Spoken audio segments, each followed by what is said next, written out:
দাদার সাথে পাঙ্গা নেওয়ার মতো কোনো মাইকালার তৈরি হয়নি বে।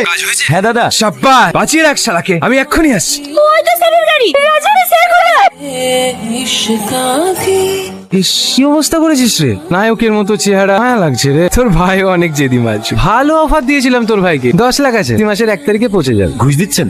একজন অন ডিউটি পুলিশ অফিসারকে ঘুষ দেওয়ার কারণে আপনাকে এক্ষুনি অ্যারেস্ট করতে পারি? এতদিন কি করেছেন না করেছেন আমি কিচ্ছু দেখতে চাই। কাল থেকে যদি আপনি আপনার অবৈধ কাজকর্ম বন্ধ না করে কোমরে দড়ি বেঁধে কুকুর মতো টানতে টানতে আপনাকে লকপিটা হবে। এই প্রথম কোন অফিসারকে দেখলাম গান্ধীজিকে অপমান করতে। It's okay, take care. আর হ্যাঁ, আমার ব্যবসা বন্ধ হবে না, আপনি যদি পারে ছিঁড়ে দেন। দাঁড়ান, যে নন ডিউটি পুলিশ অফিসারকে ঘুষ দেওয়ার অপরাধে আমি আপনাকে অ্যারেস্ট করলাম। এই অফিসার, এই পাঁচ নিচ্ছে, বেশি ছটফট করলে না এখানে এনকাউন্টার করে দেবো। ছোট, ওই গাছে ঝুলিয়ে রেখেছিলিস না, ওই ডালটা।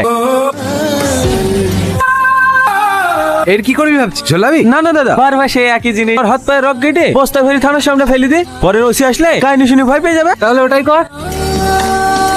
কি করছেন কি ভাবি? একজনকে বসতে দেবেন। দাদা মুখ বাঁধো।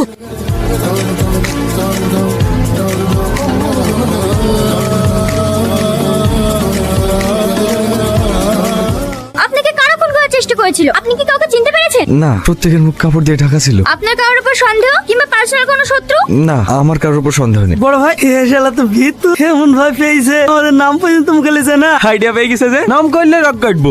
ওর চোখে আমি যে আগুন দেখেছি, এত সহজে পানি হওয়ার কথা না। নিশ্চয়ই এর পেছনে কোনো রাজনীতি আছে। আমি এত করে বারণ করলাম, এখানে পোস্টিং নিসনি, এখানে পোস্টিং নিসনি, আমার একটা কথাও শুনলো না। একটু চুপ করেন না মা, এখন আবার শুরু করলেন কেন?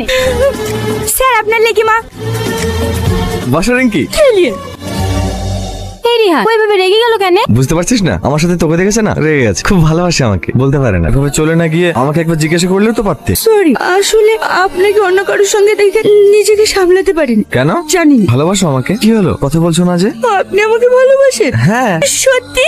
কালকে তোমার বাড়িতে মাকে আর ভাবিকে পাঠাবো বিয়ের প্রস্তাব নিয়ে। আমি স্বপ্নেও ভাবিনি। I love you. I love you too. কি ব্যাপার সঞ্জয় বাবু, শঙ্করের ফাইল খুঁজছেন নাকি? না না স্যার, যতই প্ল্যান করে অত সহজে আমি মরছি না। দেখুন তো এনাকে চিনতে পারেন কিনা। পাবেন, আপনাকে অ্যারেস্টও করবো না, সাসপেন্ডও করবো না। শুধু বোঝা নিজের আপনকে মরলে কতটা কষ্ট। দেখুন তো সঞ্জয় বাবু, মেয়েটা মরলে আপনার কষ্ট হবে কি? আমার মেয়েকে ছেড়ে দেন স্যার, যা শাস্তি দেন আমাকে দেন। আপনার মেয়েকে বাঁচানোর এখন একটাই রাস্তা, ছোটকে ফোন করে বাগান আসতে বলে। ঠিক আছে স্যার। দেখুন তো দাদা, এই বাঘটাকে চিনতে পারেন কিনা। ছোট, এই ভালোই ভালোই বলছি, আমার ভাইকে ছেড়ে দে। আমি গেলে কিন্তু তোদের কাউকে ছাড়বো না। আসুন আসুন, সময় খুবই কম। এই চল।